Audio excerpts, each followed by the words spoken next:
Germany Berlin से राहुल गांधी का सरकार पर बड़ा हमला। राहुल गांधी ने कहा, भारत एक व्यक्ति के विजन से नहीं संवाद से चलता है। सरकार और बीजेपी आरएसएस की विचारधारा पर उन्होंने तीखा हमला बोला है। भारत में इस समय दो अलग अलग दृष्टिकोण की लड़ाई चल रही है। प्रदीप कुमार हमारे साथ, हमारे एसोसिएट एडिटर लगातार बने हुए हैं। प्रदीप जी, विदेश दौरे पर है राहुल गांधी और देश के मुद्दों पर बात कर रहे हैं और एक बार फिर उनके निशाने पर बीजेपी और आरएसएस। क्या ज्यादा जानकारी इसको लेकर?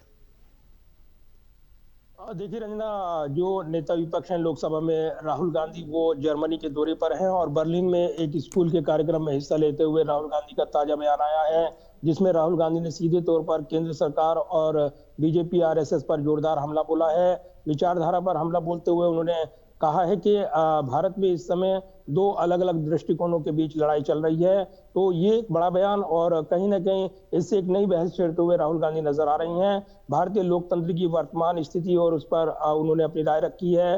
साथ ही ये भी स्पष्ट कर दिया है कि जो आज भारत दो विचारधाराओं के टकराव से ऐसे चौराहे पर खड़ा है जहां पर बड़े सवाल हैं और दो दृष्टिकोणों का ये टकराव कहीं ना कहीं एक तरफ एक मजबूत नेता वाला मॉडल है, दूसरी तरफ संवाद और आम सहमति वाला मॉडल है। ये राहुल गांधी ने कहा है।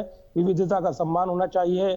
भारत इतना जटिल है कि कोई एक व्यक्ति इसका भविष्य तय नहीं कर सकता।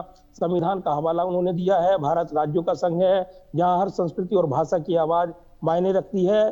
चर्चा का अभाव है, ये आरोप उन्होंने लगाया है। यानी वर्तमान सरकार जो एनडीए की सरकार है, संवाद और चर्चा के रास्ते बंद कर रही है।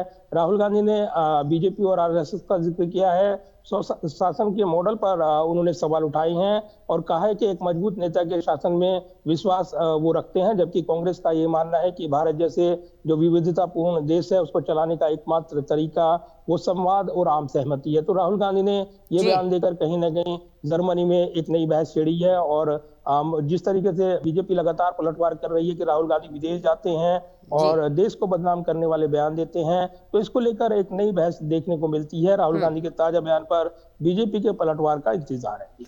प्रदीप जी, बने रहिएगा।